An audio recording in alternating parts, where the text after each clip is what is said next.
New York, Wall Street, a gloomy December afternoon. The rain poured relentlessly, each heavy drop striking the pavement, blending into the frantic rush of people racing against time. On Wall Street, no one stopped. No one looked at anyone else. Here, time was money, kindness was a luxury, and those who lagged behind were left in the dust. Marcus Carter stood under the awning, gripping the handle of his worn-out umbrella.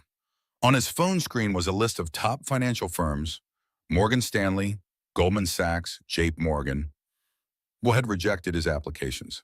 A fresh graduate from an unknown university with no connections, no powerful backing.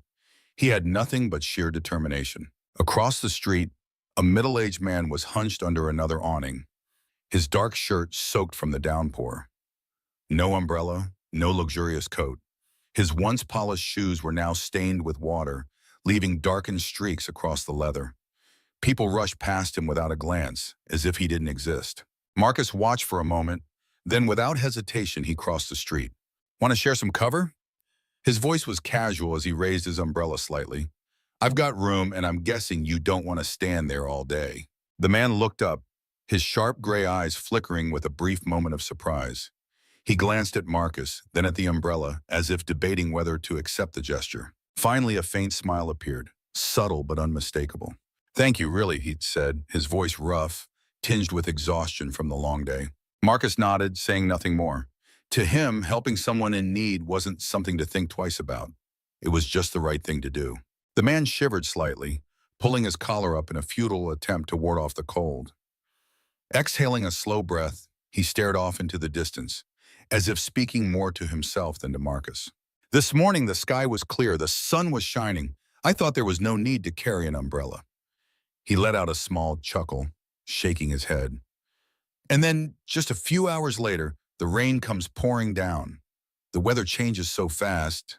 He paused, then turned to look at Marcus, his eyes carrying a deeper meaning. "Just like people." Marcus chuckled lightly, not out of mockery, but out of understanding. "Sounds like you've seen that happen quite a few times." The man shrugged, rubbing his hands together for warmth. "Who here hasn't?" They stood there for a few quiet moments, the only sound around them being the steady patter of raindrops. Finally, the man spoke again, his voice calm but observant. "What are you doing here?" Marcus took a deep breath. He debated how much to say, but then decided there was no point in holding back. "Looking for a job." The man tilted his head slightly, encouraging him to continue. Marcus smirked, his tone laced with honesty. "Graduated college. Not Ivy League, no connections. No one even reads my resume. They want people with family money or at least a prestigious name. I have neither, but I'm good with numbers. I work hard, and I know that if someone just gave me a chance, I wouldn't let them down." The man nodded slowly, his eyes narrowing slightly in thought. "So you've been sending out applications everywhere?" Marcus let out a short laugh. "Yeah, and all I get back are rejection emails." The man listened, not interrupting. When Marcus finished, he glanced up at the towering building behind him and spoke, his voice carrying no hint of arrogance. "Come to Sterling and Cody tomorrow morning. Mention my name, Richard Sterling." Marcus blinked. 1 second, 2. Then the realization hit him like a jolt. Richard Sterling, CEO of Sterling and Company, one of the largest brokerage firms on Wall Street. He opened his mouth, then hesitated, his brows furrowing. His voice dropped slightly. "Why are you helping me?" Richard studied him for a long moment, his faint smile fading into something more thoughtful. "Because you helped me without thinking twice. It was an instinct, a reflex to help someone in need." He paused before continuing. "I'm not dressed in a fancy suit. I'm not stepping out of an expensive car. From the outside, I'm no one important. Yet you still chose to help me simply because you thought it was the right thing to do. And I believe it's only fair to give you a chance in return." Marcus clenched his jaw slightly, a strange unease settling in his chest. Part of him wanted to believe this was just a stroke of luck, but another part, he shook his head, his voice firm. "I don't need anyone's pity." Richard wasn't surprised by the response. Instead, he smiled, his gaze steady and knowing. "If you're too rigid with yourself and too worried about what others think, you'll have a hard time finding your place in this world." He tilted his head slightly. "Didn't you just help me without expecting anything in return? So why is it so hard for you to accept the same from someone else?"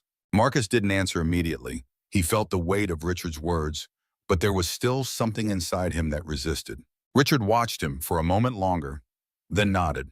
You helped me, and now I'll help you. The rain kept falling, but for the first time in a long while, Marcus felt like the sun might be shining somewhere in the distance.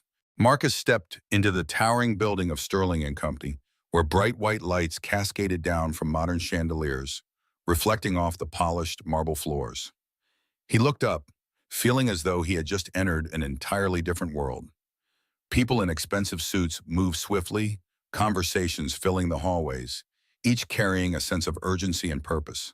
A part of him still couldn't believe he was really here, inside one of Wall Street's leading brokerage firms. From a man with no connections and no prestigious background, he now stood at the heart of the financial world. He clenched his fists, reminding himself, I will do well.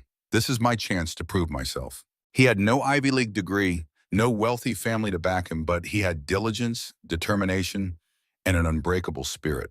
As he approached the reception desk, a well-dressed receptionist greeted him with a professional smile. Good morning. Are you Marcus Carter? Yes, that's me, Marcus replied, trying to mask his nervousness. She nodded and gestured for him to follow. I'll take you to the intern workspace. Marcus followed her through the vast hallways, where the relentless pace of the office became apparent. Brokers darted past each other, phones pressed tightly to their ears, their voices sharp as they gave rapid trade orders. Large electronic screens displayed fluctuating numbers, signaling constant market shifts. In one corner of the office, a young broker slammed his fist onto his desk, muttering a curse under his breath as the trade went south. In another area, a small group huddled together, engaged in a heated discussion over a chart full of complex figures. People here weren't just working, they were fighting. Marcus quickly realized there was no room for hesitation or mistakes. Everyone was battling for their position, for a chance to stay. This wasn't just a job, this was a war zone. They stepped into the elevator. When the doors opened on a high floor, Marcus followed her through long hallways, where the hum of ringing phones, keyboard clicks, and rapidly changing financial charts never ceased. Outside a large trading room, two middle-aged men were arguing over a stock deal. One gestured furiously. I told you, don't place that order until we have confirmation from the bank. Marcus swallowed hard. This atmosphere was unlike anything he had ever experienced. Finally, they arrived at a spacious but simple room where the interns had gathered. Marcus scanned the room. Everyone was young, well-dressed, exuding confidence. A few people smiled and nodded as he entered. A friendly-looking guy with brown hair extended his hand. I'm Jake Patterson, intern from Wharton. Nice to meet you. Marcus shook his hand, relieved to be greeted. The other interns introduced themselves. Harvard, Columbia, Yale, all from elite schools. When Marcus said his name, some nodded, but others exchanged skeptical glances. Someone whispered, Carter? Never heard that name before. Another shrugged, eyes scrutinizing him. Not everyone here is elite. Marcus didn't react. He was used to being underestimated. Suddenly, a sharp voice cut through the air. All right, enough with the pointless introductions. The room fell silent. Marcus turned to see a stern-looking middle-aged man enter. His glasses sat precisely on the bridge of his nose, making his scrutinizing gaze even sharper. He was a man whose suit was so impeccably tailored, it seemed rigid, his slicked-back hair perfectly in place. His face bore an air of arrogance, his eyes filled with judgment. Collins was the type who made no effort to hide his condescension. Even in the way he stood, arms crossed, his expression permanently one of disdain toward anyone who didn't meet his standards. Andrew Collins, internship manager, he introduced himself in a flat but unmistakably disapproving tone. I don't recall seeing your name on the list of top candidates we recruited, Collins said, his voice drawn out with sarcasm. Perhaps I overlooked it, though I highly doubt that. Some interns exchanged looks. A few smirked, but quickly fell silent as Collins glanced their way. Marcus remained composed, though he could feel the hostility radiating from the man. I believe I can learn and contribute if given the opportunity, sir, Marcus replied, his voice steady. Collins scoffed. Oh, I'm sure you believe that. But this isn't a classroom, Carter. This is Wall Street, and I don't have time for dreamers. Emily raised an eyebrow, crossing her arms. Come on, Andrew. At least give him a chance. Everyone has to start somewhere. Collins sneered, glancing at Emily. Opportunities aren't given, Emily. We're here to weed out the weak. I don't think Carter will last very long. Marcus met his gaze, his voice unwavering. I'm not a dreamer, sir. I'm here to learn and work hard. Collins smirked. We'll see about that, but don't expect anyone to help you. Here, only results matter. The room felt colder. A few interns cast sympathetic glances at Marcus, but none dared to speak. Collins studied him for a moment before tossing a thick folder onto the table. All right, if you want to prove you belong here, start now. Collins folded his arms and smirked. Your task is to analyze these stocks, find any opportunity to make money, and present your findings by the end of the week. Marcus frowned. These ghost stocks had almost no data. This was nearly an impossible task. Collins leaned in, lowering his voice in a taunting manner. Or you can pack up and leave right now. A few interns exchanged uneasy glances. Everyone knew this was an unfair challenge. Jake subtly shook his head, as if to say, don't do it. But Marcus clenched his fists. He was not a quitter. He nodded, eyes locked on Collins. All right, I'll do it. Collins raised an eyebrow, then let out a small chuckle. Let's see how far you can go. Marcus didn't reply. He only knew one thing. This was going to be the toughest battle of his life. Marcus opened the file on his desk. A long list of nearly inactive stocks, long forgotten by the market. Collins folded his arms again, smirking. Your job is to analyze these, identify any possible profit opportunities, and present them at the end of the week. Marcus frowned.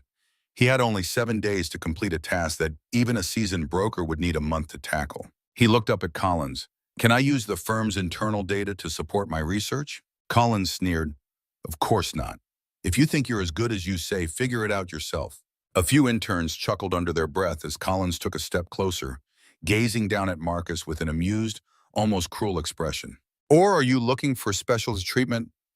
Do you think this is a place where sympathy gets you ahead?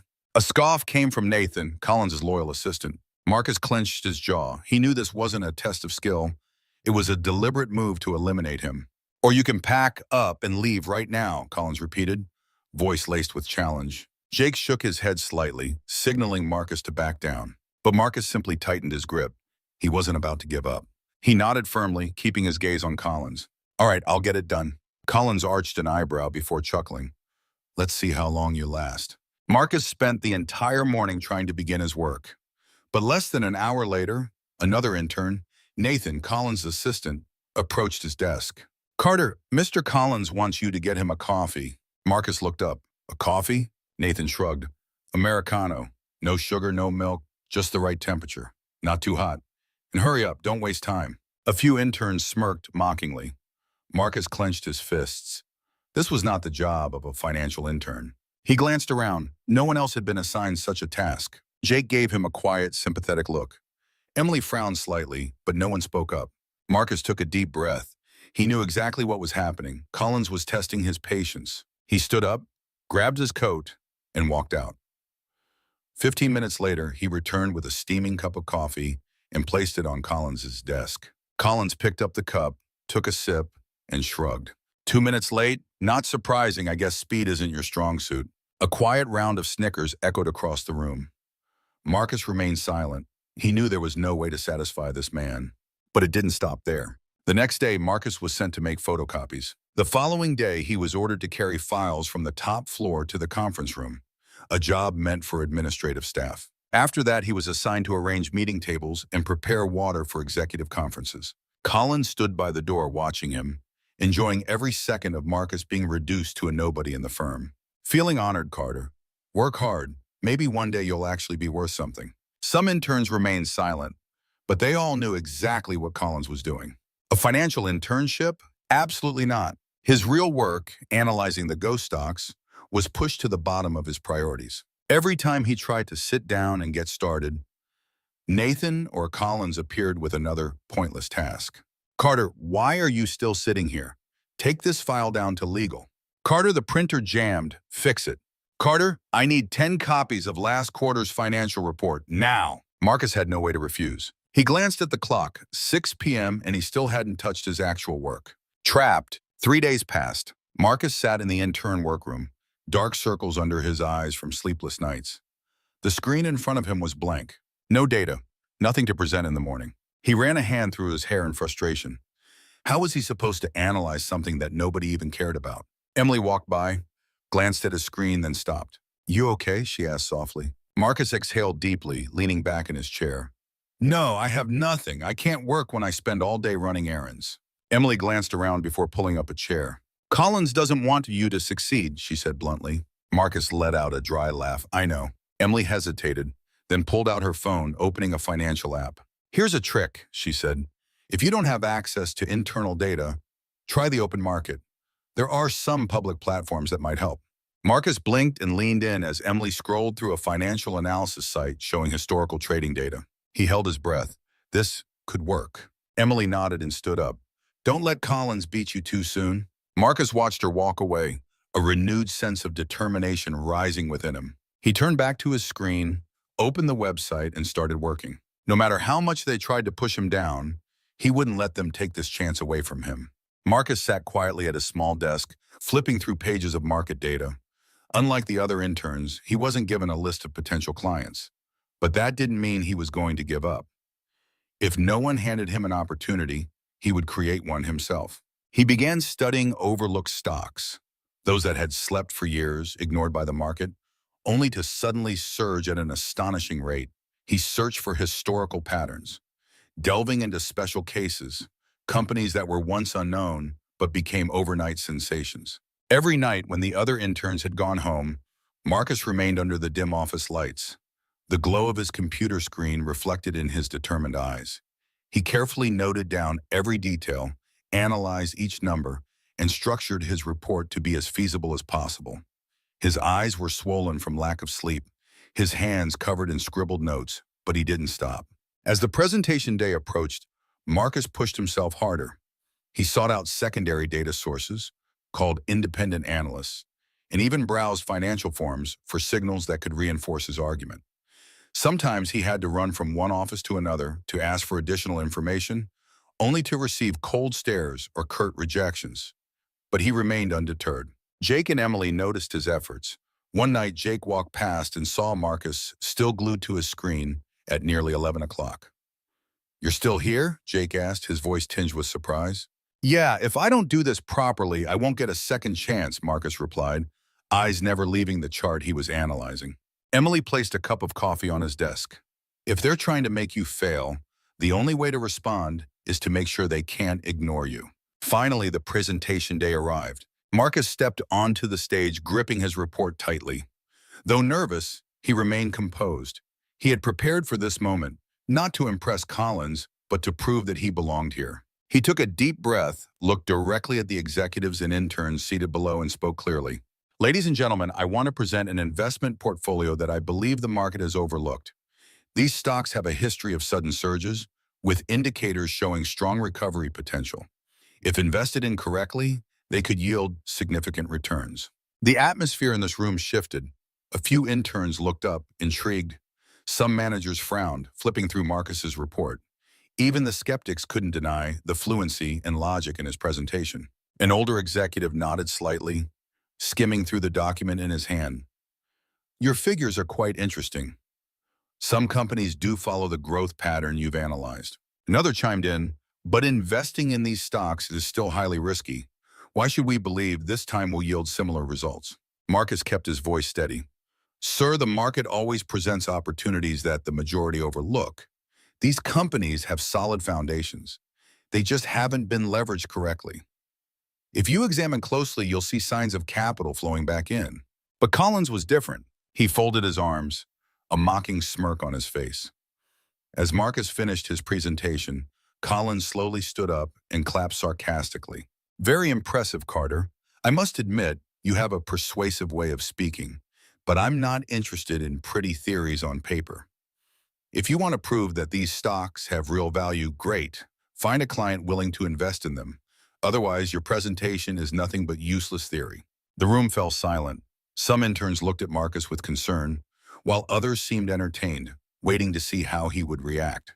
An intern nearby scoffed. Find an investor? Good luck, Carter. Even those with strong connections here struggled to convince anyone to invest in those stocks. Emily frowned and turned to Collins.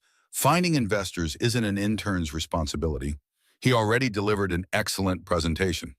So why throw another obstacle in his way? Collins raised an eyebrow, feigning indifference. If he's so confident, then he won't need help, right? Or maybe he just talks a good game but can't actually deliver. Jake spoke up cautiously. Honestly, the data Marcus presented has merit. We've seen stocks that were once considered worthless suddenly explode. I think he deserves a real chance. Another intern laughed mockingly. A real chance? Does he have any contacts? A VIP client list, maybe? Or is he planning to go door to door selling stocks? Suddenly, another executive spoke up, his voice calm and measured. The real question is whether Collins is issuing a legitimate challenge or simply trying to push Carter into a corner. If the analysis is solid, we should assess its feasibility rather than making it unnecessarily difficult for him. The room tensed. Some interns fell silent, while others watched Marcus as if he were a fool for accepting this challenge. Emily turned to Marcus, her voice low but resolute. You don't need to prove anything to Collins. Everyone here saw that your presentation was excellent. Marcus took a deep breath. I know, but I'm going to do more than that. I'll find an investor. A few murmurs rippled through the room. Some snickered, while others appeared genuinely surprised by Marcus's resolve. Collins clasped his hands behind his back, nodding as if enjoying the unfolding drama. Then you better get started. Time doesn't wait for anyone, Carter. The next day, Marcus buried himself in a mountain of work, the pressure of finding a client weighing on him like a dark cloud. Despite his best efforts, by the end of the day, he still had no clear plan. The task seemed impossible, and the more he thought about it, the heavier it felt. As if things weren't bad enough, Collins never missed an opportunity to make them worse. Throughout the day, he kept making snide remarks, occasionally stopping by Marcus's desk just to provoke him. Still no investors, Carter? Time's running out. Maybe you should start packing your things, Collins sneered, his voice loud enough for the other interns to hear. A few chuckled, while others avoided Marcus's gaze, not wanting to get involved. Marcus clenched his jaw, refusing to give Collins the satisfaction of seeing him waver. Late that evening, after a long and exhausting day, Marcus dragged himself to the coffee station to grab a cup to keep himself awake. But as he arrived, he froze. On the counter sat a cup of coffee with a sticky note attached. The scribbled words sent a cold shiver down his spine. Coffee for the black guy. Marcus stiffened. For a long moment, he just stared at the words, feeling a mixture of anger, humiliation, and disbelief. He had thought things like this belonged in the past, relics of a bygone era. But right here on Wall Street, he was reminded that no matter how hard he worked, there would always be people trying to push him down. He swallowed hard, forcing back the wave of disappointment rising inside him. Just surviving here was exhausting enough, but there were still those who weren't content with competition. They wanted to tear others apart. Feeling drained, Marcus left the break room and headed to the restroom to splash cold water on his face, trying to shake off the heavy feeling. As he stood there, gripping the sink, staring at his weary reflection, a familiar voice spoke behind him. Tough couple of days? Marcus turned to see Richard Sterling, the CEO he had met on his first day. The older man studied him with sharp eyes, though they carried an air of quiet concern. Marcus straightened his posture, forcing a small smile. Yeah, you could say that. It's been challenging, but I'm adapting and working hard. Sterling nodded, leaning slightly against the sink. I watched your presentation. You took an angle no one else thought of. Very impressive. Marcus blinked, surprised. You saw my presentation? Sterling smirked. Of course, I keep an eye on promising talent. Your analysis was sharp, but more importantly, you showed creative thinking. But tell me, have you tried approaching this challenge differently? Thinking about it from an entirely new perspective? Marcus frowned, contemplating his words. Then suddenly a memory flashed in his mind. Collins mocking him during the presentation. What's next? Are you going door to door selling stocks? A wild idea sparked in Marcus's mind. He inhaled sharply. Maybe I've been looking at this the wrong way. Sterling nodded approvingly, his eyes glinting with intrigue. Sometimes the answer isn't where everyone else is looking. Real investors aren't always the ones sitting in high-rise offices. Think about it. Where else could you look? Marcus was silent for a moment, then nodded slowly. Maybe I've been limiting my thinking to traditional boundaries. Maybe the opportunity isn't with the people everyone else is targeting. Sterling chuckled lightly. Now you understand. Sometimes the market isn't just in boardrooms. It's in the places we least expect. I trust you'll figure it out. Marcus looked at his reflection once more. This time he no longer saw exhaustion and frustration, only determination. He turned to Sterling, his eyes blazing with newfound resolve. Thank you, sir. I won't waste this opportunity. Sterling gave him a small smile, then patted his shoulder. Go make it happen. Marcus nodded firmly, then without a second's hesitation, turned and strode out of the restroom, his exhaustion momentarily forgotten, his mind brimming with ideas. He had a plan, and he was going to prove them all wrong. Marcus sat quietly at his small desk, flipping through pages of market data. Unlike the other interns, he was not given a list of potential clients, but that didn't mean he would give up. If no one handed him an opportunity, he would create one for himself. He began researching overlooked stocks, those that had been asleep, ignored by the market for years, only to suddenly skyrocket at an astonishing rate. He searched for historical patterns, delving into special cases, companies that were once unknown but suddenly became overnight sensations. History always repeats itself, he murmured, eyes glued to the screen. Marcus called them unicorn stocks, those that had been neglected, unnoticed. But when the right opportunity arose, they surged spectacularly. He believed that if he could identify one before the market recognized its true value, it would be the key to achieving massive returns. But he knew that numbers alone weren't enough. To turn his idea into reality, he needed clients willing to take risks, people who were ready to bet and test their luck. So Marcus left his desk behind, stepping away from the dry reports of the office. He went to where real investors gathered, golf courses, financial exhibitions, and high-level networking events. There were no flashing stock tickers or tense boardroom meetings, just casual conversations over green fairways and firm handshakes in elegant conference halls. The first time Marcus stepped into an exclusive golf club, he felt like he had entered a different world. Around him were wealthy entrepreneurs and top investors, laughing and discussing the market while enjoying their perfect swings. Marcus approached the small bar, ordered a glass of water, and observed. A group of investors stood nearby, chatting about an emerging startup. He took a deep breath, moved closer, and positioned himself to overhear their conversation. Interesting, that company reminds me of another case, Tesla stock before it exploded, he remarked casually. The group turned to look at him. A silver-haired man in a white polo shirt raised an eyebrow. Who are you? Marcus smiled, keeping his tone steady.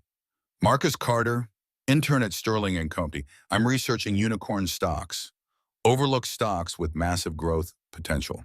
Another man in the group, wearing a black suit, crossed his arms and stared at Marcus. And you think you can identify those stocks? Marcus didn't flinch. Not all of them, but I believe that if we capture the right moment, we can pinpoint the stocks that will change the game.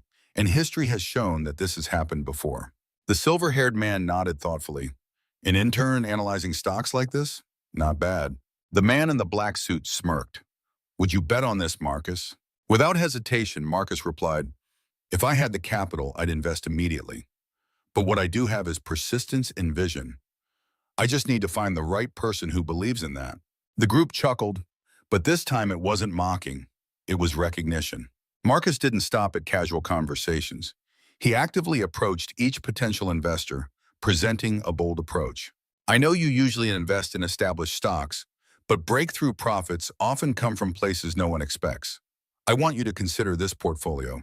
I'm not asking for an immediate commitment, just to listen. And if I'm wrong, I'll step back immediately. Some people scoffed.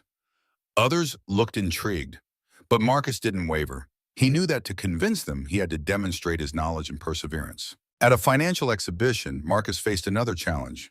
He happened to overhear a heated debate between two major investors. One argued that AI technology would completely reshape the market, while the other insisted that real estate remained the safest investment. Marcus stepped closer and spoke carefully. I think both of you are right, but if we only focus on the present, we'll miss future opportunities. The most important question is, do we want to invest in something stable or something with explosive potential? One of the men turned around, observing Marcus for a long moment before asking, where do you work? Marcus flashed a confident smile. Intern at Sterling & Co. The man nodded, a hint of interest in his eyes. An intern with this kind of approach? Impressive. I'll remember your name. Marcus knew he was on the right track. He continued expanding his network, not only building a contact list, but also engaging in debates, counter-arguments, and sharp analyses. He understood that what made an investor decide wasn't just numbers, It was faith in the person presenting the opportunity. Then one day his phone buzzed. A message from one of the investors he had reached out to. "Marcus, I'd like to hear more about your idea. Let's meet tomorrow morning." Marcus stared at the screen, his heart pounding. The opportunity he had been waiting for had finally arrived. He took a deep breath, a confident smile forming. Finally, it's time to prove myself. That day, Marcus stood in front of the mirror, carefully adjusting his tie. Today was an important day. He was about to meet his first client, an experienced and well-funded investor. His suit wasn't high-end, but he had meticulously pressed every crease. He needed to make the best impression possible. Just as he stepped out of the office, Marcus suddenly felt something catch his foot. A strong force tripped him, sending him sprawling onto the floor in front of a group of other interns. His important documents scattered everywhere. His glasses fell to the ground and shattered. A chuckle came from Andrew Collins, the internship manager, his eyes gleaming with mockery. "Oh, careful there, Carter. Wall Street can be dangerous for the clumsy." Another intern folded his arms and smirked. "What a shame. Who goes to meet a client with broken glasses? You look more like a beggar trying to sell stocks." Laughter erupted, filled with malice. Marcus clenched his jaw, his hands tightening into fists until his knuckles turned white. He wanted to retaliate, to say something that would shut them up, but he knew better than to play into their games. Instead, he took a deep breath, focusing on picking up his scattered documents. Collins shrugged, smirking as he walked away, leaving Marcus to endure the mix of pity and ridicule from the other interns. But the incident had cost him precious time. By the time he left the office, he was nearly late for his meeting. With no other option, he called the client while hurrying to the meeting location. When he arrived, Marcus was slightly out of breath, hastily straightening his slightly disheveled attire. He spotted his first potential client, a middle-aged man standing next to a sleek luxury car. The man glanced at his watch before turning to Marcus with an unimpressed expression. "You're late," he stated bluntly, irritation evident in his voice. Marcus swallowed hard, forcing himself to remain calm. "I sincerely apologize," he responded quickly, bowing his head slightly. "Something unexpected happened, but I assure you I won't waste any more of your time. If you don't mind, I can present my analysis right now in your car while you head to your next destination. That way I can explain everything while we're on the move." The man raised an eyebrow, clearly surprised by the suggestion. After a moment, he smirked and nodded. "All right, but you have exactly 30 minutes. If you haven't convinced me by then, don't expect a second meeting." Marcus didn't hesitate.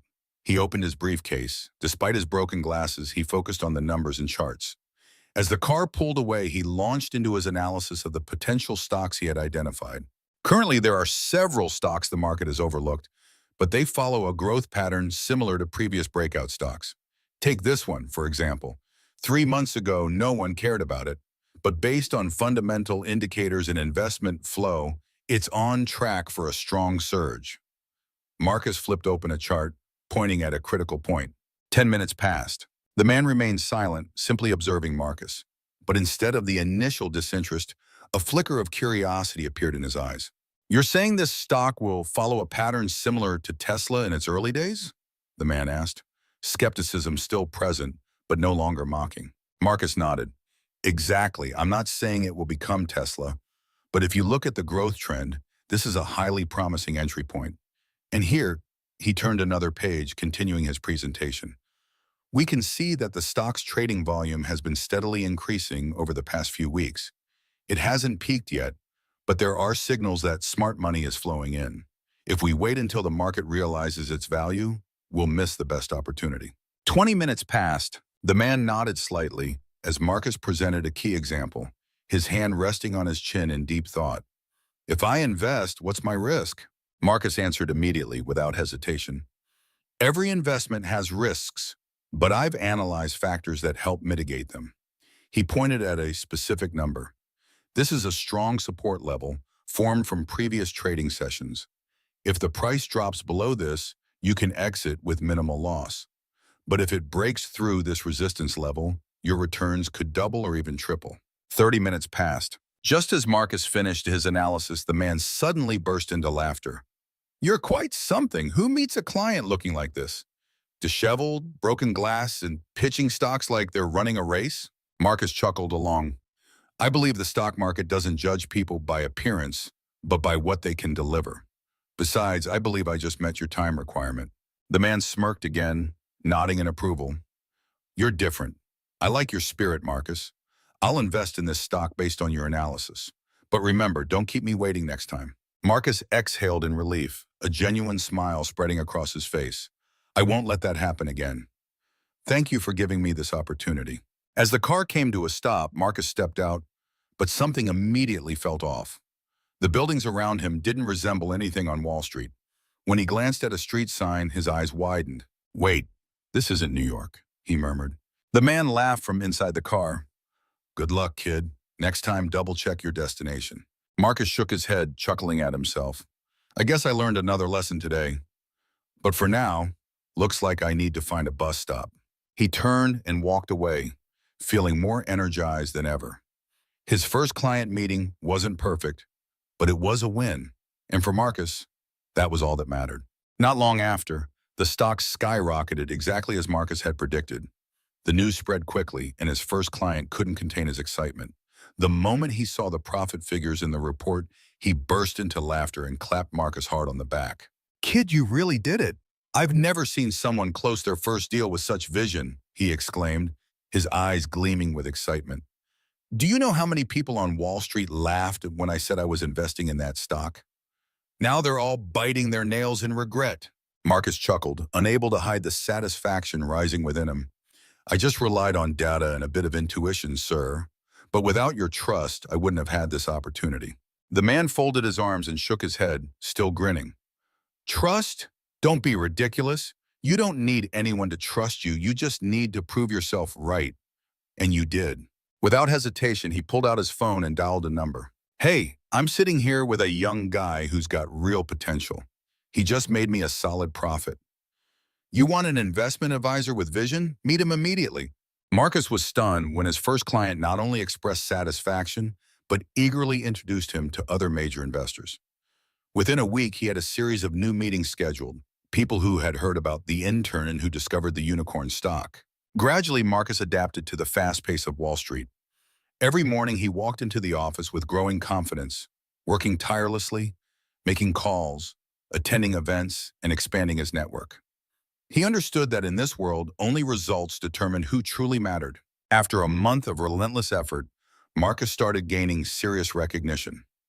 Not only was he ranked as the top-performing intern in the brokerage division, but he also secured a major contract with a wealthy investor from Dubai, a deal that even full-time employees had never been able to land. The name Marcus Carter started appearing more frequently in internal meetings and performance reports. Those who once dismissed him were now forced to see him in a new light.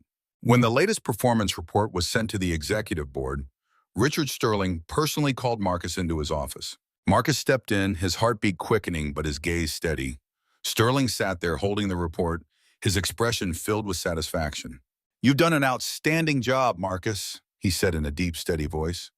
I've always believed that real talent isn't defined by background or degrees, but by effort and intelligence. Marcus allowed himself a slight smile.